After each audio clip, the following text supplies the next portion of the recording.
नमस्कार, आप देख रहे हैं आज तक। आपके साथ मैं हूं अंजना ओम कश्यप और मैं हूं शम्स ताहिर खान। और आज आफताब, याद होगा आपको, नवंबर का वो महीना, 2022 का साल, दिल्ली के एक घर से एक फ्रिज और उस फ्रिज से निकला जो राज, उसने न सिर्फ दिल्ली बल्कि पूरे देश को दहला दिया था। एक आफताब, एक श्रद्धा, एक मर्डर, लेकिन सैकड़ों राज। ये कहानी है दिल्ली की, जहां बेपनाह मोहब्बत जब दिली नफरत और जानी दुश्मनी में बदल जाती है तो रिश्ते कैसे टुकड़े टुकड़े हो जाते हैं। आज राज, रहस्य के उन्हीं बिखरे टुकड़ों की परत दर परत हम आपके सामने खोलेंगे।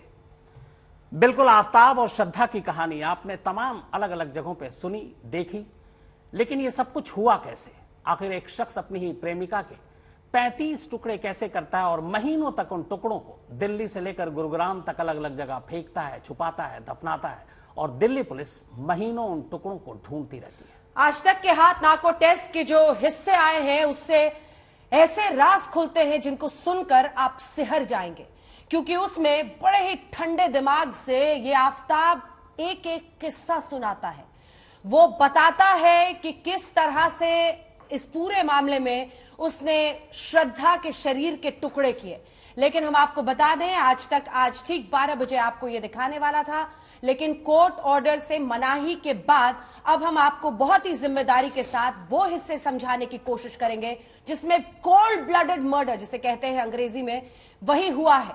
कैसे शख्स ने अपनी ही प्रेमिका के शरीर के टुकड़े टुकड़े किए, अलग अलग जगहों पर उसे रखा शम्स, और बड़े ही ठंडे दिमाग से, मतलब जब नार्को टेस्ट में उससे हिंदी में सवाल किए जाते हैं, वो बड़ी ही क्लिष्ट अंग्रेजी में बताता है ठंडे दिमाग से कि उसने कैसे उसके शरीर के अलग अलग हिस्से कर कहां कहां छुपाए थे।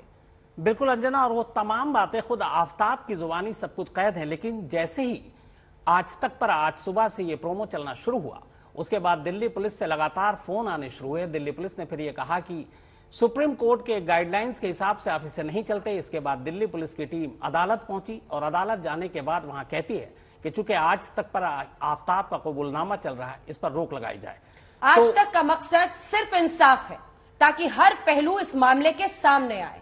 आज तक का मकसद सिर्फ इतना है कि इस मामले में उस पिता को नाइंसाफी का सामना किसी भी वजह से नहीं करना पड़े, क्योंकि सबूतों की कमी इस पूरे केस में सबसे बड़ी चर्चा का विषय बने कि क्या दिल्ली पुलिस के बाद तमाम ऐसे सबूत हैं जिससे इस जघन्य अपराध में इंसाफ उस पिता और खुद श्रद्धा को मिल सके, जिसकी वो शिकार, एक ऐसा मर्डर केस जिसने पूरे देश को झकझोर दिया था।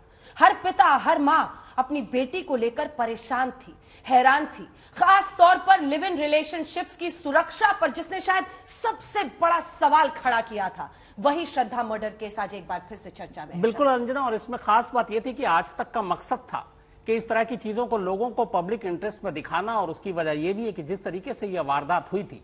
लेकिन इस मामले में चार्जशीट भी दाखिल हो चुकी है, हालांकि चार्ज फ्रेम होना अभी बाकी है, लेकिन उसके बावजूद दिल्ली पुलिस कोर्ट में गई और उसके बाद अभी इस रोक की जो खबर है वो हमारे तक आई। लेकिन आगे बढ़ूं उससे पहले आपको ये रिपोर्ट दिखाता हूं।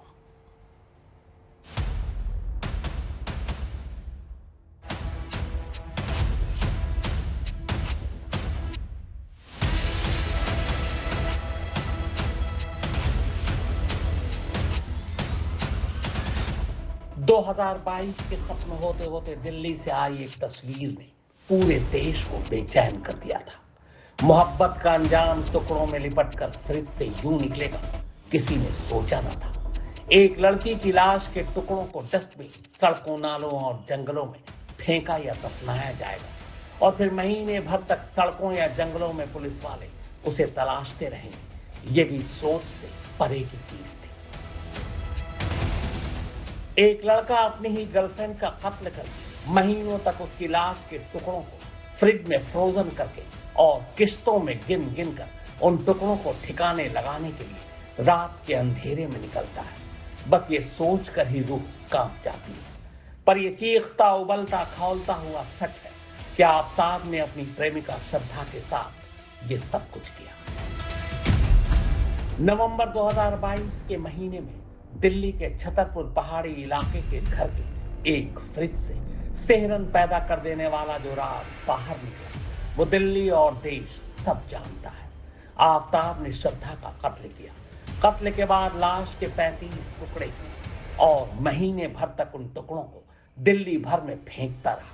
यह आप सबने देखा, पढ़ा और सुना होगा। मगर आज हाल के वक्त की सबसे खौफनाक और खूंखार कहानी को आप सीधे आफताब की जुबानी सुनेंगे। आज सिर्फ आफताब बोलेगा और आप सुनेंगे कि क्यों आफताब ने श्रद्धा का कत्ल किया, कैसे उसने लाश के टुकड़े किए, क्यों उसने लाश के टुकड़े किए, कैसे वो लाश के टुकड़ों के साथ उसी घर में महीनों जीता रहा, खाता रहा, पीता रहा, कैसे उसने अपनी मोहब्बत के टुकड़ों को किश्तों ठिकाने लगाया। ये सब कुछ आज खुद आफताब बोलेगा और आप सुनेंगे। इतना ही नहीं, आज खुद आफताब अपने अंजाम के बारे में भी आपको बताएगा। तो सुनिए, टीवी पर पहली बार खुद आफताब की जुबानी श्रद्धा को मारने और काटने की कहानी। श्रेया चटर्जी और हिमांशु मिश्रा के साथ अरविंद ओझा, दिल्ली आज तक। इस पूरी खबर में आज तक का मकसद सिर्फ इतना है कि उस पिता को इंसाफ मिले जो लंबे वक्त से अब इंतजार कर रहा है, जिसकी खबर पर पूरा देश कांप गया, सिहर गया कि कोई लड़का ऐसा कैसे कर सकता है। जिस लड़की ने अपनी जिंदगी उसके नाम कर दी, उसके साथ रह रही थी, उसको मारने के बाद उसके शरीर के इतने टुकड़े करना, फिर अलग अलग जगहों पर उसे फैलाना, खबरें तो छन छन कर आ रही थी। बार बार यह सामने आ रहा था कि किस बेरहमी से उसने कत्ल के बाद श्रद्धा के शरीर के टुकड़े किए, जंगल के अलग अलग हिस्सों में उसे डाला।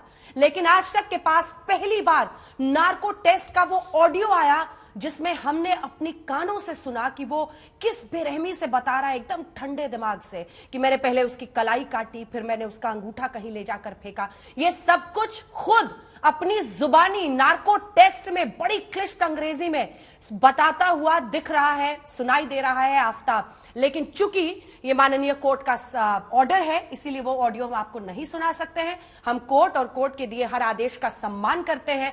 आज तक का मकसद सिर्फ इंसाफ है और इसी वजह से हम इस कार्यक्रम को आगे लिए चल रहे हैं। हमारे साथ हमारे तमाम सहयोगी अलग अलग जगहों से जुड़ रहे हैं। हमारे साथ अरविंद ओझा जुड़ रहे हैं, हमारे साथ श्रद्धा के पिता, बहुत स्वागत है सर आपका, विकास वालकर जी इस वक्त जुड़ रहे हैं, विक्रम सिंह साहब हमारे साथ पूर्व डीजीपी जुड़ रहे हैं, हमारे साथ वकील और पूर्व डीसीपी दिल्ली पुलिस के यहाँ पर स्टूडियो में भी LN राव साहब मौजूद है, और शम्स हमारे साथ लगातार बने हुए हैं। लेकिन महरौली जंगल से भी, जहां पर जाकर हमारे लगभग तमाम सहयोगियों ने रिपोर्ट दिखाई थी, हिमांशु मिश्रा वहां से हमारे साथ जुड़ गए हैं।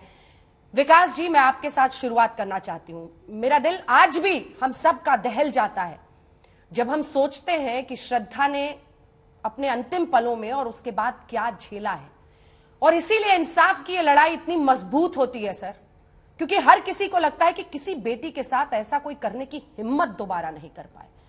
हमारे हाथ वो नार्को टेस्ट लगा, हमने उसका ऑडियो सुना है, दिल दहला देने वाली बातें कर रहा है ये लड़का, बड़ी क्लिष्ट अंग्रेजी में यह दिखाते हुए कि आई एम आफताब पूनावाला। उसके बाद वो बताता है कि उसने क्या कुछ आपकी बेटी के साथ किया है। कोर्ट का ऑर्डर है, हम सुना नहीं सकते, लेकिन विकास जी, ये सच सामने आने के बाद आप पर क्या बीत रही है और आप क्या कहना चाहेंगे?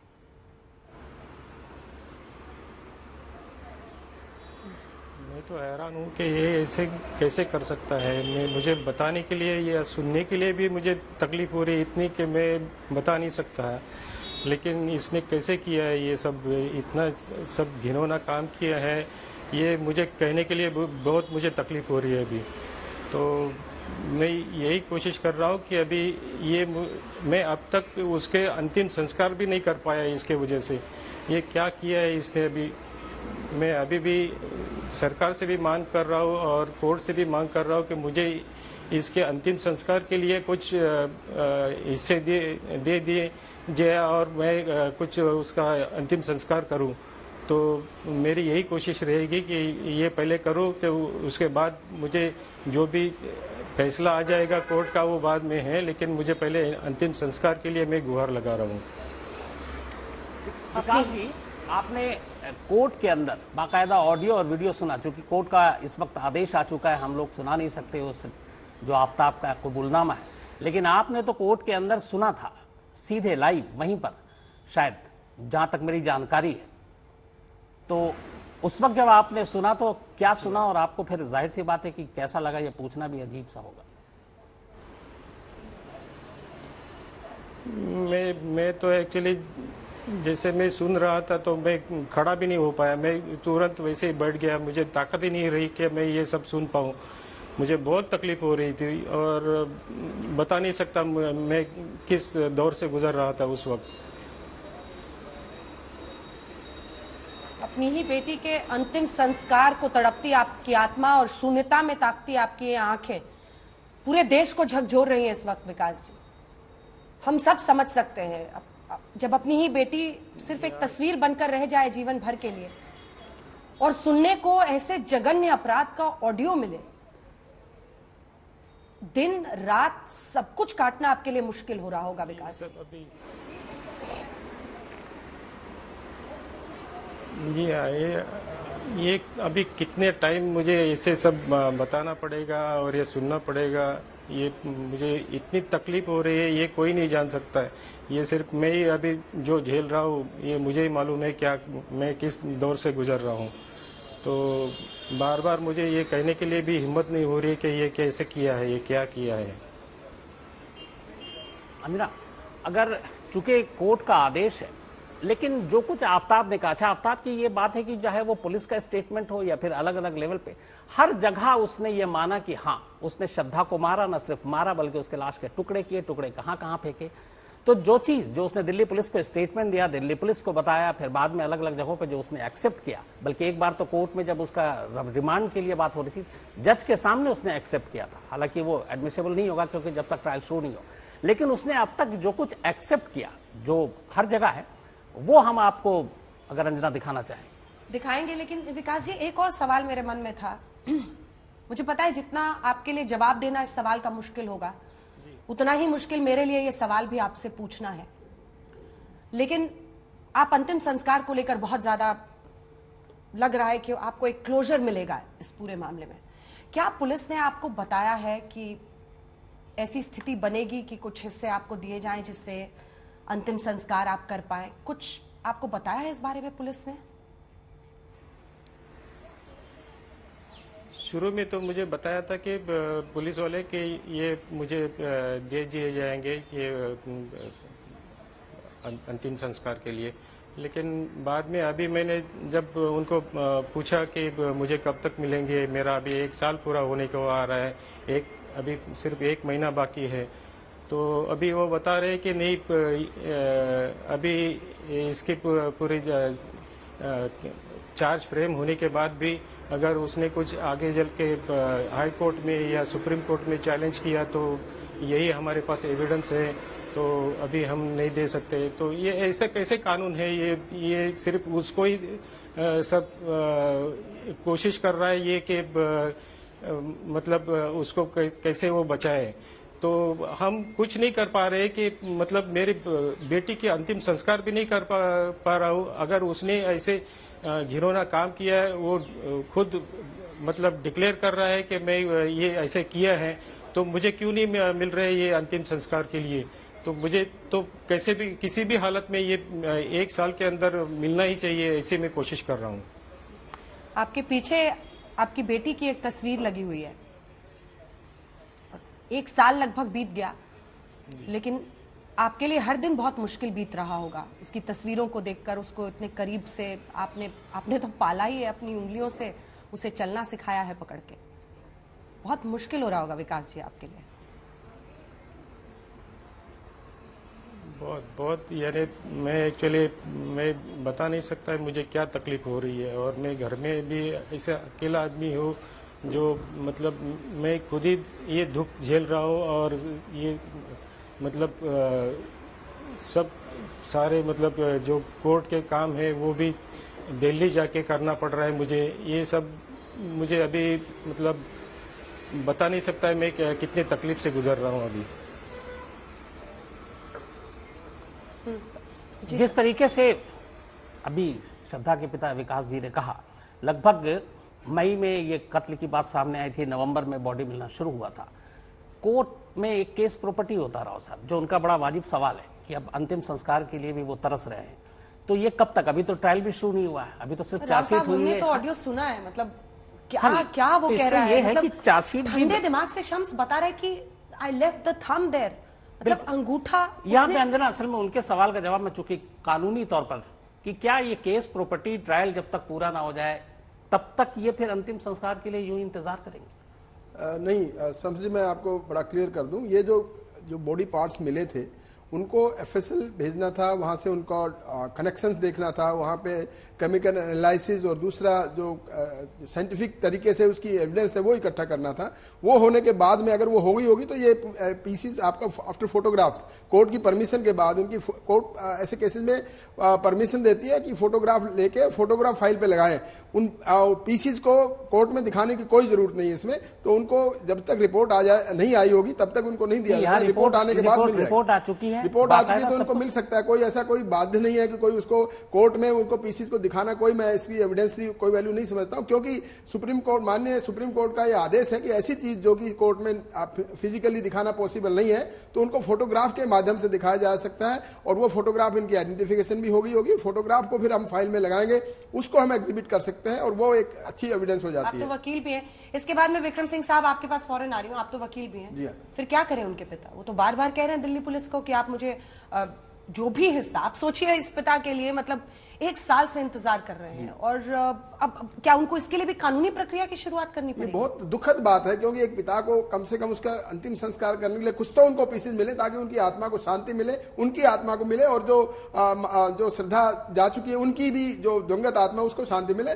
तो मैं समझता हूं कि पुलिस को भी एक मानवीय चेहरा उनको दिखाना चाहिए, और ये जो पीसीज है उनको जो अगर मांग रहे हैं तो उनको एज पर लॉ, कानून के हिसाब से कानून की इजाजत लेते हुए, अदालत की इजाजत लेकर उनको दे देना चाहिए वापस, ताकि उनको कम से कम कुछ तो तसल्ली हो। इतना जघन्य अपराध जो मानवता के खिलाफ हुआ, मैं समझता हूं प्रेम की पराकाष्ठा को तार कर दिया है, तो ऐसे जघन्य अपराध के लिए तो प्रेम की पराकाष्ठा नहीं है, ये सब जघन्य अपराध है, और ये बहुत बड़ा अपराधी है जिसके बारे में आज हम चर्चा कर रहे हैं। हमारे तमाम सहयोगी भी हमारे साथ हैं। विकास जी की आंखें नम हो रही हैं। विकास जी, हम समझ सकते हैं आपके लिए कितनी मुश्किल, मतलब हम लोग यहाँ पर स्टूडियो में बैठे हुए साहब, हम सबकी रूहें कांप रही हैं। कल्पना करिए, मतलब आज विकास जी ये भी कह रहे हैं, सर कह रहे हैं कि आपको शरीर के जो भी हिस्सा, जी बोले सर।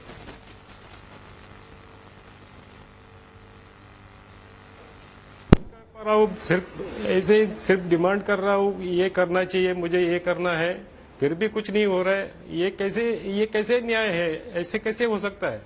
मैं उसका बेटी का इतने अपराध इसने किया है और मुझे सजा हो रही है, ऐसे हो रहा है ये सब। विकास जी, आपने भी सुना होगा, वकील साहब भी हैं, पूर्व दिल्ली पुलिस के अधिकारी भी हैं, वो भी कह रहे हैं कि अब ये कानूनन आपका हक है, अगर रिपोर्ट बन गई है, तस्वीरें ले ली जाती हैं, कोर्ट ऑर्डर से आपको अंतिम संस्कार के लिए मौका मिल सकता है। एक बार फिर, चूंकि मुझे लगता है कि दिल्ली पुलिस के अधिकारी जब इतना क्लोजली मॉनिटर कर रहे थे कि हम लोग ये नार्को टेस्ट का ऑडियो चला रहे हैं, तो वो आपकी बात को भी सुने। आप, पूरा देश आपको इस वक्त सुन रहा है विकास जी, आप प्लीज एक बार बोलिए अपनी पूरी जो आपके मन की बात है, मांग है। मैंने तो अभी कोशिश किया, मैंने सरकारी वकील से भी बात की है, फिर भी वो मान नहीं रहे कि वो ये मुझे पार्ट मिलेंगे ही करके। वो बोल रहे कि नहीं, मुझे अभी अगर इसके ऊपर चैलेंज हो जाएगा और फिर हाई कोर्ट में होगा, फिर सुप्रीम कोर्ट में होगा, तब तक आप नहीं दे, हम लोग नहीं दे सकते हैं। तो ये कैसे, मतलब मैं कर ही नहीं पाऊंगा ये। ऐसे अगर 1 साल के बाद क्या करूंगा मैं इसका, फिर अंतिम संस्कार करने से कोई मतलब ही नहीं होगा। तो मेरी यही आपसे, आपके माध्यम से मांग रहेगी कि इसका जल्दी से जल्दी फैसला हो जाए। यहाँ पे अंजना, विक्रम सिंह जी भी बैठे हुए हैं, चूंकि वो पुलिस से हैं। विक्रम सिंह जी, आपसे जानना चाहूंगा, दिसंबर में सारे फॉरेंसिक की फॉर्मेलिटीज पूरी हो गई, जितने भी श्रद्धा की लाश के टुकड़े मिले थे वो सारी उसके बाद पूरी हो गई। चार्जशीट अब अदालत में दाखिल कर चुकी है दिल्ली पुलिस।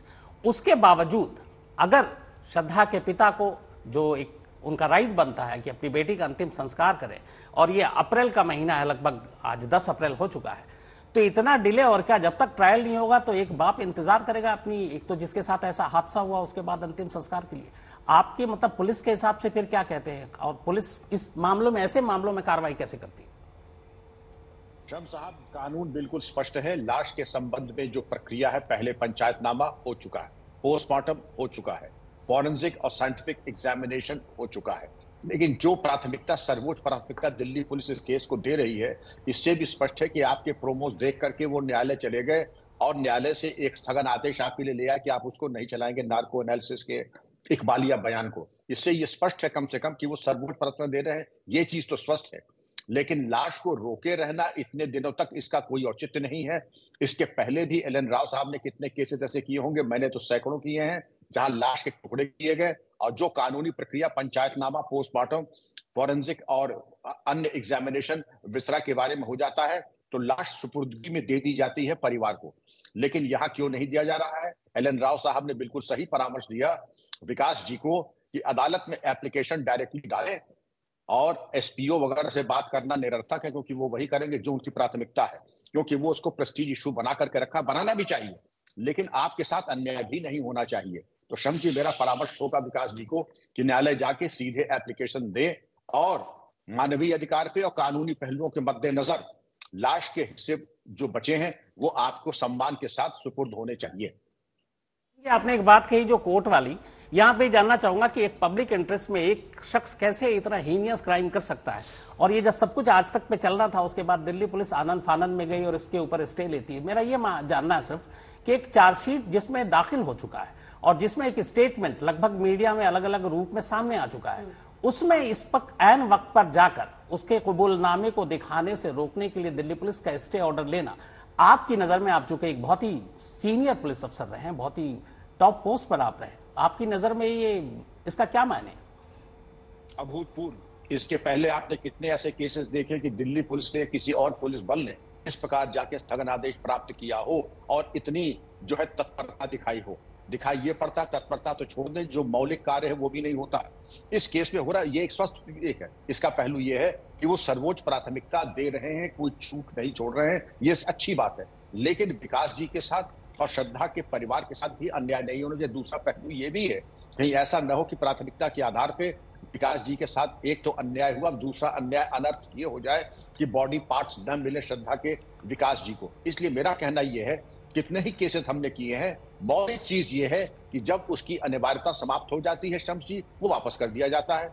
लेकिन आप ये बता दें कि इसके पहले कितने केस आपने ऐसे देखे हैं कि कोई पुलिस बल जाके स्थगनादेश, मैंने कम से कम नहीं देखा। ये मेरे जीवन का 36 साल के कैरियर का छोड़ दीजिए, ये मेरे जीवन का पहला केस है कि किसी पुलिस बल ने जाके स्थगन आदेश प्राप्त करके आपके टेलीकास्ट पे रोक लगवा दी हो। जी बिल्कुल, ये मतलब मेरे लिए भी ये पहली बार ऐसा था। लेकिन जो चीजें हैं, चूंकि हम लोग चाहते थे कि आज तक एक जिम्मेदार चैनल है जिस तरीके से रखे, लेकिन जो कुछ आफ्ताब ने कहा, जो उसने अपने कबूलनामे में कहा, वो पूरी कहानी थी। किस तरीके से वो श्रद्धा से मिला, कैसे श्रद्धा के साथ उसका झगड़ा हुआ, कैसे श्रद्धा गुरुग्राम उस दिन अपने दोस्तों के साथ गई, फिर वापस आती है, दोनों में झगड़ा होता है, वो उसका गला दबाता है, फिर इसके बाद बाकी उनके लाश के जो टुकड़े हैं उसको कैसे करता है, घर में परफ्यूम खरीद कर लाता है, फिर बाथरूम साफ करता है, नेक्स्ट डे फिर अपने कुछ दोस्तों को बुलाता है, फ्रिज खरीदता है, फिर अलग अलग जगह पर जाकर कैसे उसको ठिकाने लगाता है। ये वो सारी चीजें कबूलनामे में। लेकिन इसके अलावा जो इसमें नहीं है, जो उस ऑडियो में, उसके आगे की कहानी तो और भी ज्यादा खौफनाक है। एक जगह वो बताता है कि जब उसने कत्ल कर दिया, उसके बाद लाश के टुकड़े करने की हिम्मत नहीं हो रही थी, तब उसने बाकायदा शराब पी, और जब जब वो लाश के टुकड़े करता तब तब वो शराब पीता। इतना ही नहीं, उसने हर जगह ये एक्सेप्ट किया कि उसने एक श्रद्धा को मारा, उसके टुकड़े किए, सिवाय अपने माँ बाप के। जब उसके माँ बाप उसके तिहाड़ मिलने के लिए गए, तब उसने अपने माँ बाप से कहा था मैं बेकसूर हूं। लेकिन फिर चाहे जितने भी लोग पुलिस वाले हों, इवन जज के सामने जब पुलिस कस्टडी की मांग हुई, उसने माना। इस ऑडियो में भी उसने माना, न सिर्फ माना बल्कि यह भी कह रहा कि इससे पहले मैंने कभी ऐसा नहीं किया, लेकिन ये मैंने किया है और इसका मुझे अफसोस है। एक जगह वो सॉरी बोलता है। और हद तो तब हो जाती है शम्स, जब वो इस बच्ची का दुनिया से जाने के बाद कैरेक्टर असैसिनेशन करने की भी चाल चलता है। उसने उस बच्ची के बारे में क्या कुछ नहीं कहा है, और यह बताता है कि वो कितना शातिर दिमाग है। यह बताता है कि वो किसी ना किसी तरीके की आड़ में छिपकर ये सही साबित करना चाहता है कि गुस्से में आकर उसने ये सब कुछ किया है। लेकिन अभी तक जितनी भी बातें सामने आ रही है, जो उसने जजेस के सामने कही है या नार्को टेस्ट में कहा है या अपने माता पिता के सामने जो भी कहा, ये सब अभी तक आफ्ताब की जुबानी है। आफ्ताब के खिलाफ सबूत क्या कह रहे हैं वो ये साफ बताता है कि शख्स ने किस बेरहमी से और जघन्य तरीके से इस बच्ची के शरीर के टुकड़े काटे, फ्रिज खरीद के लाया, उसके बाद से सब कुछ कहा। एक पिता का दिल इस पूरे मामले में अब क्या कह रहा है, यही बातचीत करने के लिए विकास वालकर जी हमारे साथ हैं। और विकास जी, हमें इस बात का पूरा एहसास है कि आपके लिए ऐसे शो पर बैठना ही कितना मुश्किल है, क्योंकि आपके लिए तो यादों के एक सैलाब का दिमाग में फिर से उतर आना है, जिसमें सिर्फ और सिर्फ अब दर्द है। लेकिन ये सब हम सिर्फ इसलिए कर रहे हैं, आज तक का मकसद है कि किसी भी तरीके से आफताब बच ना पाए। जो जघन्य अपराध उसने किया है उतनी ही बड़ी उसे सजा मिले। एक पिता का दिल अब इस पूरी जानकारी के सामने आने के बाद क्या कह रहा है इस वक्त विकास जी? और आपने देखा, विक्रम सिंह साहब हो, फॉर्मर डीजीपी उत्तर प्रदेश, या फिर राव साहब हो, फॉर्मर डीसीपी और मौजूदा वकील, वो दोनों आपकी उस मांग में आपसे सहमत हैं कि आपको हर हाल में अंतिम संस्कार का मौका मिलना चाहिए। विकास जी। जी हाँ, अभी मुझे ऐसा ही लग रहा है जैसे मैं मांग कर रहा हूँ, ये चाहिए, मुझे ये करना है और जल्दी से जल्दी इंसाफ मिलना चाहिए।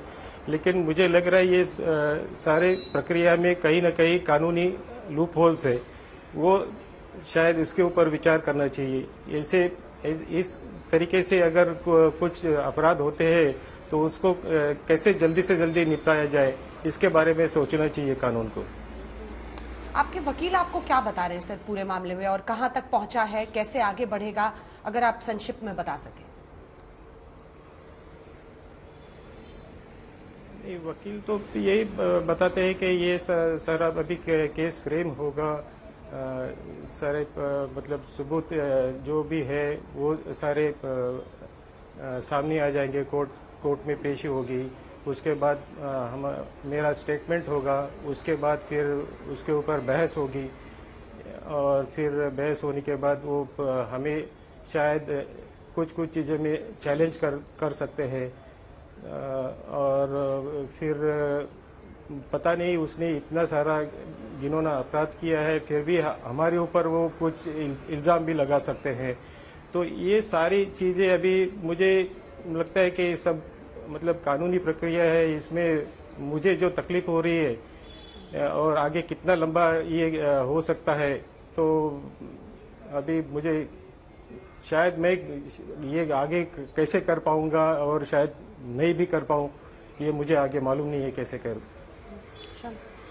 अभी असल में आप जो कह रहे हैं ना, मैं भी आपसे सहमत हूं विकास जी की, कितना लंबा होगा। एक ताजा आपको जानकारी दे दूं कि दिल्ली पुलिस ने इस मामले में चार्जशीट तो दाखिल कर दी, अभी चार्ज फ्रेम नहीं हुआ है। अब चार्ज फ्रेम होने के लिए अदालत का बैठना जरूरी है, और इस वक्त जिस कोर्ट में ये मुकदमा चलेगा उस कोर्ट में स्ट्राइक चल रहा है, क्योंकि वहां पे एक मर्डर का केस आया और उसके बाद वकील जितने भी हैं वो सारे स्ट्राइक पर हैं। ये स्ट्राइक कब खत्म होगा, अच्छा उसके बाद फिर आगे की कब तारीख आ गई, तो मुझे लगता है कि अभी चार्ज फ्रेम होने में ही वक्त लगेगा, तो कम से कम लोअर कोर्ट में 2 साल। तो अगर ट्रायल तक ये चीजें रुकी रहती हैं तो फिर ये बहुत ही अफसोसनाक होगा, और कुल मिलाकर मतलब डिले पर डिले हो रहा है। तो दिल्ली पुलिस के किसी ऑफिशियल से आपकी इस बारे में बात हुई कि अब तो चार्जशीट आपने दाखिल कर दी है, अब तो फॉरेंसिक की सारी रिपोर्ट्स भी सबमिट हो गई है कोर्ट में, तो कम से कम अब तो आप हमें दे दें। और कुल मिलाकर क्या है, यहां पे भी कहना कितना अफसोसनाक हो रहा है कि श्रद्धा की लाश के नाम पर कुल हड्डियों के 13 टुकड़े।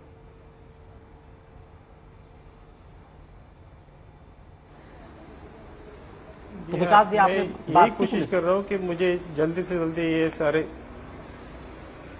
मैंने पुलिस से भी बात की है, हमारे लॉयर से भी बात की है इसके बारे में मुझे क्या करना है। अभी मुझे अभी जो अंतिम संस्कार करना है वो पहले किया जाए, उसके बाद ये कोर्ट केस अभी कब तक चलेगा वो तो मुझे पता नहीं। अगर ये 1 साल के अंदर नहीं कर पाऊंगा तो मैं मतलब मेरा सब बेकार हो जाएगा ये करने का। तो मेरी यही कोशिश है कि मुझे 1 साल के अंदर अंदर ये अंतिम संस्कार करना है, तो वो हिसाब से मैंने उनसे बात की है। तो देखिए पता नहीं अभी कब तक मिलेगा। इच्छा है, मतलब ये इच्छा भी है और उनको करना भी चाहिए, क्योंकि ये बहुत जरूरी है हमारे हिंदू धर्म में कि उनकी अंतिम संस्कार कैसे करना, उनको पिताजी को बहुत शांति मिलेगी। लेकिन मैं थोड़ा सा प्रोसेस बता देता हूं। अभी चार्जशीट फाइल होने के बाद में ये कमिट होगा सेशन ट्रायल कोर्ट में। एक सेकंड आपको टोक रही हूँ। अरविंद वहां पर पुलिस की मौजूदगी दिख रही है?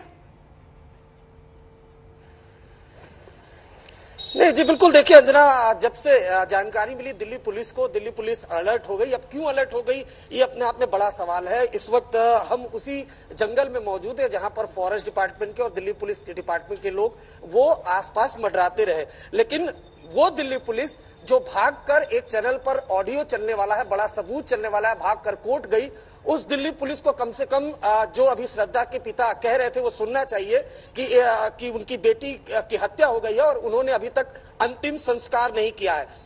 ऑडियो पर स्टे जरूर लगा दिया गया है, लेकिन सूत्र जो है दिल्ली पुलिस के, शम्स जानते हैं कि सूत्र जो है वो कभी झूठ नहीं बोलते, और सूत्रों के हवाले से जो खबर आज तक को अब मिली है श्रद्धा हत्याकांड में, जो सबसे बड़ा खुलासा, सबसे बड़े खुलासे की जानकारी मिली है वो ये मिली है कि किस तरीके से सिलसिलेवार तरीके से जो आफ्ताब है उसने श्रद्धा की हत्या की, उसकी लाश के टुकड़े किए, ये आज तक कुछ सूत्रों के हवाले से नई जानकारी मिली है। और वो जानकारी ये है कि जरा मैं आपको तस्वीर दिखाना चाहूंगा सामने की तरफ, अगर आप देख पाए, जो ये नीरुलास का आपको बोर्ड दिखाई दे रहा है, ये इस पूरे हत्याकांड में सबसे अहम जगह है, क्योंकि ठीक इसके बगल में उस शख्स का घर है। जरा आप दिखाएंगे तस्वीर अंकित, जो एक कंस्ट्रक्शन साइट आप देख पा रही हैं, इसी कंस्ट्रक्शन साइट पर खड़े होकर जो आफ्ताब है उसने इस जंगल की रेकी की, और जहां इस वक्त हम मौजूद हैं यहीं पर लाश के टुकड़े उसने फेंके थे। तो ये सूत्रों के हवाले से हमें जानकारी मिली है। साथ ही साथ आपको ये बता दें कि ये जो ऑडियो है ये इन्वेस्टिगेशन में तो हेल्प कर सकता है, लेकिन कोर्ट में एडमिसेबल नहीं है। तो ऐसे में दिल्ली पुलिस आखिर क्यों भागकर अदालत की तरफ गई, अपने आप में बड़ा सवाल है, क्योंकि चार्जशीट जब अदालत तो ओझा दिल्ली पुलिस क्यों भागी, आपने दिल्ली पुलिस से पूछा? तो उसमें कई कबूलनामे, दिल्ली पुलिस कोर्ट क्यों गई? आपने दिल्ली पुलिस के लगातार सुबह से फोन आ रहे हैं, आपने पूछा कि क्या मसला क्या है, आप क्यों कोर्ट जा रहे हैं? जी बिल्कुल, देखिए दिल्ली पुलिस ने कोई सीधा जवाब नहीं दिया। कभी वो सुप्रीम कोर्ट की रूलिंग का जवाब देते हैं कि chargesheet is not a public document, लेकिन मैं आपको बताऊं कि जो सीधा दिल्ली पुलिस कोई जवाब नहीं दिया है। उल्टे हमने दिल्ली पुलिस से ये सवाल दागा कि श्रद्धा के जो पिता हैं वो इंसाफ की मांग कर रहे हैं। उनका कहना है कि उन्होंने भी अभी तक अंतिम संस्कार नहीं किया। तो इस केस में किस तरह की जो इन्वेस्टिगेशन है वो आगे बढ़ रही है, आप कोर्ट में जो ट्रायल है वो स्पीड हो, उसके लिए आप क्या कर रहे हैं, उस पर दिल्ली पुलिस ने कुछ नहीं कहा। लेकिन अब ऑडियो हम बिल्कुल नहीं चला सकते, लेकिन जो सूत्र है दिल्ली पुलिस के, जिस तरह से लगातार जब ये हत्याकांड हुआ था, खुद दिल्ली पुलिस ने ऑन रिकॉर्ड आकर ये बात कही थी। आज तक से खास बातचीत में एडिशनल डीसीपी ने बकायदा सिलसिलेवार तरीके से, अगर दिल्ली पुलिस ये कहती है कि ये पूरा केस सेंसिटिव है, तो दिल्ली पुलिस के special commissioner Sagarpreet Hooda, additional DCP south Ankit Chauhan बार मीडिया के सामने आकर बकायदा प्रेस कॉन्फ्रेंस करके एक एक करके सिलसिलेवार तरीके से पूरे हत्याकांड की जानकारी दे रहे थे। हो सकता है उस वक्त दिल्ली पुलिस जी हो जा बिल्कुल उस वक्त उनको ये लग रहा हो कि विकास सेंसिटिव नहीं है। विकास जी, आपसे ये जानना चाहेंगे कि लेटेस्ट जो केस की अपडेट है, चार्जशीट दाखिल हो गई, आपको पता है, हालांकि अभी चार्ज फ्रेम होना बाकी है, जो दिल्ली पुलिस ने आफ्ताब के खिलाफ चार्जेस लगाए। तो क्या चार्ज जब फ्रेम होगा, ट्रायल शुरू होगा, तो आप दिल्ली में होंगे और इस कोर्ट की कार्रवाई को आप देखेंगे? मुझे तो जाना ही पड़ेगा, क्योंकि मुझे अभी उसके जो मतलब बॉडी पार्ट्स है वो लेने हैं। इसके मैं मतलब अपेक्षा कर रहा हूँ कि इस बार मुझे मिल जाए, तो इसके लिए तो मुझे जाना ही है अभी। ठीक है, आप बने रहिए सर। हमारे साथ हिमांशु, हमारे सहयोगी भी इस वक्त जुड़े हुए हैं। हिमांशु, क्या अपडेट है आपके पास? देखिए, दिल्ली पुलिस लगातार जो कह रही है, हमारी जो बात हुई है, उनका कहना है कि उनकी जो भी चार्जशीट का पोर्शन वो बता रहे हैं, उनका कहना है कि सुप्रीम कोर्ट की रूलिंग के मुताबिक वो पब्लिक प्रॉपर्टी नहीं है, यानी उसकी कोई भी चीज पब्लिक डोमेन में नहीं आनी चाहिए। हालांकि इन्वेस्टिगेशन से जब इन्वेस्टिगेशन बढ़ रही तो कई बार पुलिस ने खुद ही इससे जुड़ी चीजें ब्रीफ की थी।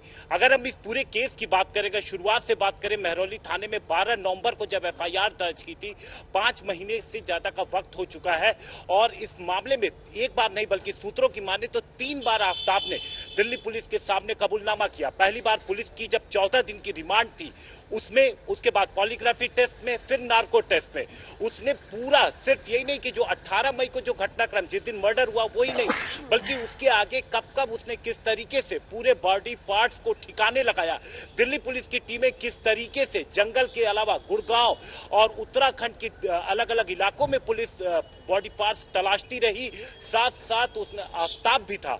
और दिल्ली पुलिस की कोशिश थी कि जो कुछ भी बयान उसने पुलिस के सामने दिए हैं उससे जुड़े सबूत उन्हें चाहिए थे, क्योंकि बयान महत्वपूर्ण नहीं होते, सबूत महत्वपूर्ण होते हैं। और इस दौरान जो पुलिस के हाथ जो इंपॉर्टेंट सुराग लगा, एक तो वो जो आफ्ताब की मौजूदगी में आफ्ताब ने जो निशानदेही पे बरामद करवाए बॉडी पार्ट्स, इसके अलावा जिस जगह पर उसने घर में कत्ल की वारदात को अंजाम दिया था, वहां से जो फर्श के बीच से जो पुलिस को ब्लड के सैंपल मिले, ये एक महत्वपूर्ण सुराग साबित हुआ और इसी के आधार पर पुलिस की इन्वेस्टिगेशन आगे की तरफ बढ़ी। और फिलहाल पुलिस का कहना है कि चूंकि 7 फरवरी को कोर्ट ने जो चार्जशीट थी उस पर संज्ञान ले लिया, लेकिन अभी चार्जेस फ्रेम होने बाकी हैं इस पूरे मामले में। ठीक है जी, आप दोनों का धन्यवाद हमारे साथ जुड़ने के लिए। विकास जी, मैं अब आपके पास आना चाहती हूँ। विक्रम जी की भी बातें आपने सुनी, राव साहब की भी सुनी। विक्रम जी, व्यथा ये है कि कोई भी ऐसी खबर हो, कोई भी बड़ी निर्भया कांड हुआ, पूरा देश सड़कों पर निकला, कैंडल मार्च लेकर घुमा, लेकिन उसमें भी इंसाफ के लिए एक मां को सालों साल इंतजार करना पड़ा। अफसोस की बात है, लेकिन मीडिया भी खबरों में आगे बढ़ जाता है और लोग आगे निकल जाते हैं, लेकिन माता पिता पीछे छूट जाते हैं। उस दर्द को समेटते हुए, कानूनी लड़ाई लड़ते हुए, अपने आप को मजबूत करते हुए कि हमें किसी भी दम पर अपना जो न्याय के लिए इंतजार है वो खत्म नहीं करना है। ऐसी ही एक लड़ाई आप लड़ रहे हैं आज, लेकिन आपके लिए ये लड़ाई और भी बड़ी है, क्योंकि आपको अपनी बेटी का अंतिम संस्कार करना है, जो आप नहीं कर पा रहे हैं। दूसरी तरफ कानूनी लड़ाई भी, आप अकेले हैं, आप बता रहे हैं, रोज आपको कोर्ट के चक्कर लगाना वकीलों के बहुत आसान नहीं होता है। कई बार मीडिया भी खबरों में बहुत आगे निकल जाता है और तब अब सिर्फ माँ बाप पीछे छूट जाते हैं जिनको अकेला लड़ना पड़ता है। बहुत मुश्किल आपकी लड़ाई होगी इन दिनों।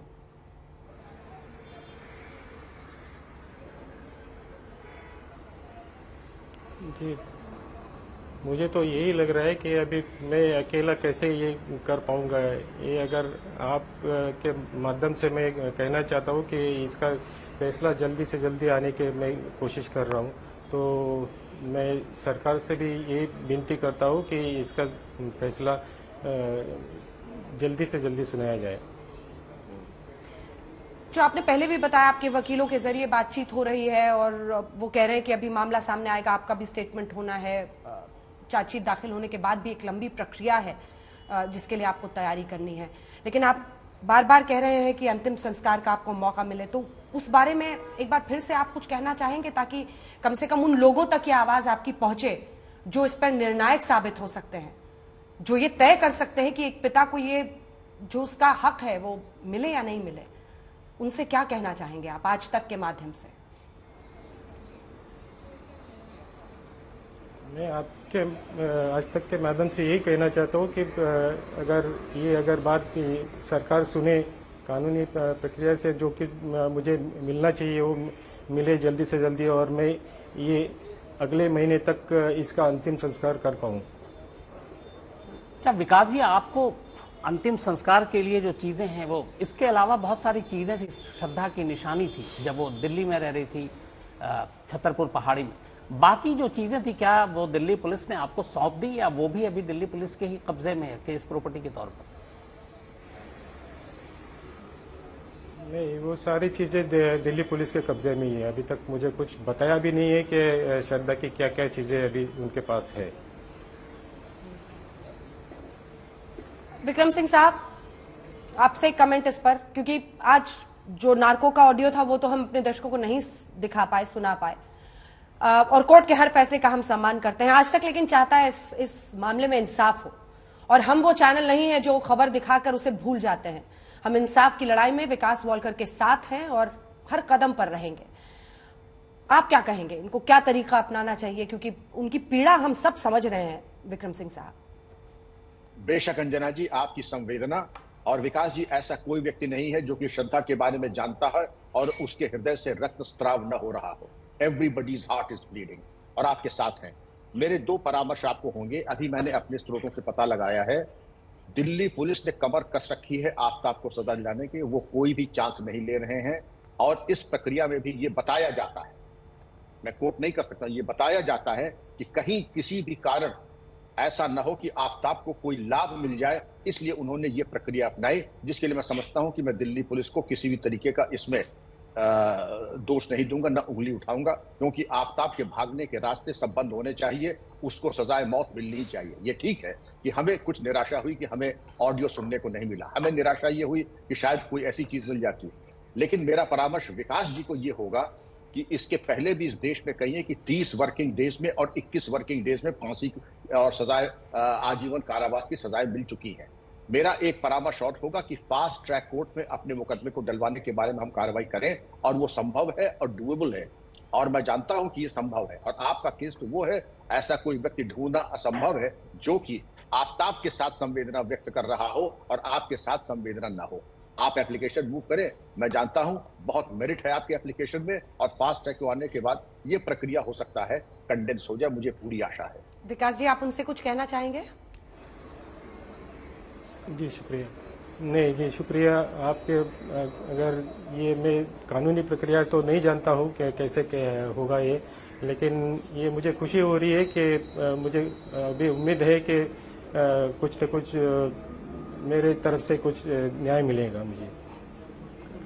अंजना, यहाँ पर जो कोर्ट का ऑर्डर है राकेश कुमार सिंह, उसकी कॉपी आई है, दिल्ली पुलिस ने भेजा है, और उसमें कहा है कि आज तक न्यूज चैनल ऐसी कोई चीज चला रहा था जिससे हमारे केस की इन्वेस्टिगेशन आगे ट्रायल पर असर पड़ेगा, तो इसीलिए इस पर रोक लगाई जाए। तो कोर्ट ने फिलहाल इस पर रोक लगा दी और कहा है कि ये मैटर टेकन अप टू 17/4/2020, मतलब अगली सुनवाई 17 अप्रैल को होगी। तो ये राकेश कुमार सिंह की अदालत का फैसला आया है, जहां पे दिल्ली पुलिस गई थी और इस पूरे कबूलनामे को टेलीकास्ट करने पर जहां से रोक लगाने का फैसला किया गया।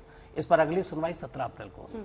हालांकि नार्को टेस्ट में जो बातें कही जा रही हैं उसमें से कई हिस्से राव साहब पहले ही मीडिया में जानकारी तो सारी आ गई है, हम सिर्फ ऑडियो टेप सुना रहे थे, उसमें कहीं एक एक बातें हम लोग पहले ही दिखा चुके हैं। वो अब तक दूसरों की जुबानी सुना रहे थे, इस बार खुद आफ्ताब की जुबानी सुनाना था। राव साहब देखिए, इस केस में सबसे पहली इंपॉर्टेंट बात यह है कि कोई आई विटनेस नहीं है, और जो भी एविडेंस है वो सर्कमस्टांशियल एविडेंस है, और नार्को का जो स्टेटमेंट है उसका वो भी एक सर्कमस्टांस को कोरोबोरेट करता है, और वो कोरोबोरेटिव एविडेंस है। तो मैं समझता हूं दिल्ली पुलिस की कोई ऐसी मंशा नहीं है कि इस केस को खराब किया जाए, और दिल्ली पुलिस भी चाहती है और हम सब मिलकर चाहते हैं कि आफ्ताब को इसमें सख्त से सख्त सजा मिले, जो मैक्सिमम सजा ऐसे ब्रूटल मर्डर केस में है जो फांसी की सजा हो, ताकि विकास जी और उनके पूरे परिवार को ये सांत्वना मिले कि जिसने जो किया है उसको फल मिला है। लेकिन मैं एक बात बता दूं कि इसमें जैसे अभी विक्रम सिंह साहब ने भी जो सजेशन दिया है वो भी ठीक है, और विकास जी के लिए मैं बात करना चाहूंगा कि ये जो डेड बॉडी लेने की जो पार्ट्स हैं उनको लेने की बात है, मुहिम है, वो उनको अपने आप एप्लीकेशन उनको बतानी है पुलिस को।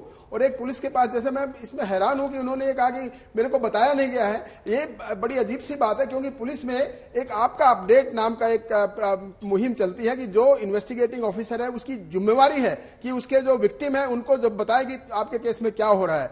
अभी जैसे अभी शम्स जी ने बताया कि वो केस की अगली डेट लग चुकी है, ये डेफिनेटली ये केस फास्ट ट्रायल कोर्ट में जाएगा, और अभी जब तक इसमें कॉग्निजेंस नहीं ले लेती कोर्ट, जैसे कॉग्निजेंस लेने के बाद में इसको फिर वो उसको एक जो चार्जशीट की कॉपी है आफ्ताब के वकील को या आफ्ताब को दी जाएगी, उसके बाद ये पब्लिक डॉक्यूमेंट हो जाएगा। तब तक हो सकता है पुलिस ने उसको रोक लगाने के लिए रिक्वेस्ट की हो, लेकिन उसके बाद जब कॉग्निजेंस के बाद उसको मिलेगी, उसके बाद ये जो चार्ज पे आर्गुमेंट होगा, उसके बाद आगे इसका ट्रायल शुरू होगा। मैं समझता हूं कि इसमें एक ही मुलजिम है तो बहुत ज्यादा, एक या दो और मुलजिम है तो इसके बहुत ज्यादा टाइम नहीं लगना चाहिए।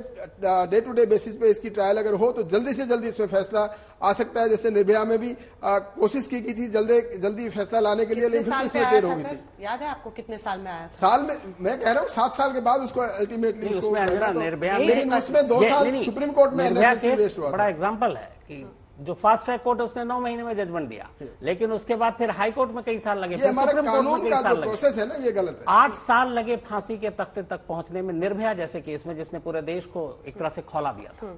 ये जो हमारा लीगल बैटल जो है ना, इसमें कोर्ट पे कोर्ट आने के बाद में इसमें बड़ी अहम आवश्यकता है इसको सॉर्ट करने के लिए। अपील का चांस एक ही बार होना चाहिए, लेकिन ऐसे केसेस में जितना लंबा चला गया निर्भया, ये भी इसमें लंबा जाने की, क्योंकि इसमें गवाह होने इसमें क्योंकि मुलजिम कम है तो इसमें मैं समझता हूं कि और जल्दी इसमें फैसला आने की जल्दी उम्मीद है। मुलजिम भी कम है, इसमें गवाह भी कम होंगे, तो इसका फैसला जल्दी आ सकता है। आज तक माननीय अदालतों का पूरा सम्मान करता है, लेकिन इस सम्मान के साथ साथ एक बार दस्तक हम जरूर देना चाहते हैं कि आखिर अदालतों में आने वाले फैसलों में जो देरी होती है, कहीं उससे न्याय की पूरी जो अवधारणा है वही धराशायी तो नहीं हो जाती है। आज जब देश का कोई भी व्यक्ति, एक बार विकास वालकर जी की तस्वीर को दिखाइए एक बार ऑनलाइन, आज जब विकास जी के दर्द को पूरा देश देखता है, और उनकी बेटी की तस्वीर उनके साथ जरूर डालिए, जिस पिता ने अपनी बेटी की ऐसी व्यथा देखी है, सुनी है, आज भी अंतिम संस्कार के लिए इंतजार कर रहा है। हमारा सिर्फ इतना कहना है कि जिस तत्परता से दिल्ली पुलिस ने इस ऑडियो टेप को चलाने से रोकने में ताकत दिखाई है, उतनी ही तत्परता आयोग, इन्वेस्टिगेटिंग ऑफिसर टच में रहकर विकास वालकर साहब को, उनको समझाते रहे कि केस कहां तक बढ़ा है, और जो उनके मन की व्यथा है, जो उनकी परेशानियां हैं, जो उनके सवाल हैं, उसको भी लेकर अपडेट उनको देता रहे, तो शायद उनके लिए ये जो इंसाफ के इंतजार का सफर है वो इतना मुश्किल नहीं होगा जितना इस वक्त हो रहा है। विकास जी, क्या कहेंगे आप इस पे?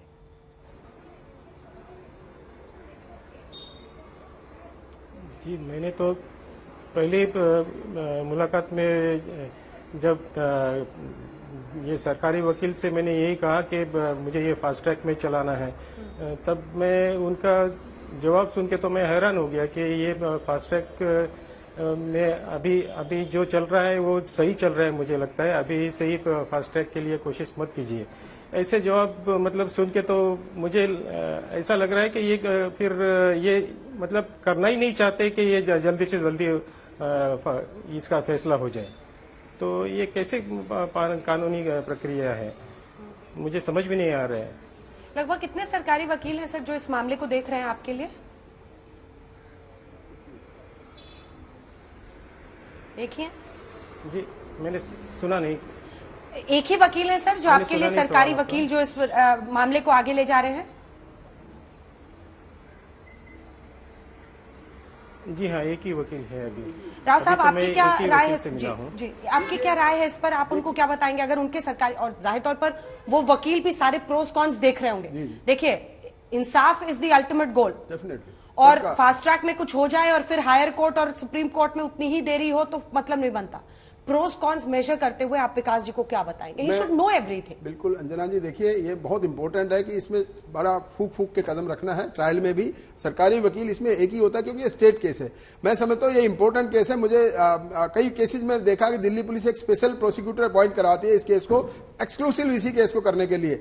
तो वो अगर कोशिश की जाए तो दिल्ली पुलिस वो कर सकती है। मैं एक ऑफर दे सकता हूं इनको, मैं एज ए लॉयर, मैं विकास जी का अपना पर्सनल लॉयर, इनका प्राइवेट लॉयर भी रख सकते हैं। ऐसा नहीं स्टेट की है, स्टेट केस है, लेकिन ये अपना राइट को रिजर्व करने के लिए प्राइवेट वकील भी रख सकते हैं। मैं प्रो बोनो बिना किसी फीस के विकास जी की मदद करने को तैयार हूं, और मैं चाहता मैं कोशिश करूंगा कि इसकी जल्दी जल्दी इनकी डेड बॉडी के पीसेज इनको मिले और इस केस में ट्रायल बड़ा स्मूथली चले। ट्रायल को अच्छे से कराने के लिए मैं सरकारी वकील की मदद कर सकता हूं। ये मेरी तरफ से इनको ऑफर है, और मैं कोशिश करूंगा कि इस केस में जल्दी से जल्दी इसमें न्याय हो और सही न्याय हो, और जो आदमी ने जिसने जघन्य अपराध किया उसको कड़ी से कड़ी सजा मिले। आपका ये कदम बताता है कि कानूनी मामलों में कुछ मानवीय चेहरे भी होते हैं जो सामने आते हैं। और विकास जी, आपका नंबर हम इनको दे देंगे, जरूर संपर्क साधिए। और आप लोग देखिए, इंसाफ अल्टीमेट गोल है, और इस जंग में, इस लड़ाई में, श्रद्धा जी की जो लड़ाई आप लड़ रहे हैं विकास जी, उसमें हम लोग सब आपके साथ हैं। उस व्यथा को हम सब ने देखा है। विक्रम सिंह साहब, आप भी आए, अपनी बात आपने कही। शम्स, आप सभी का बहुत धन्यवाद हमारे साथ जुड़ने के लिए। इस खबर पर रहेगी आज तक की नजर, इंसाफ तक।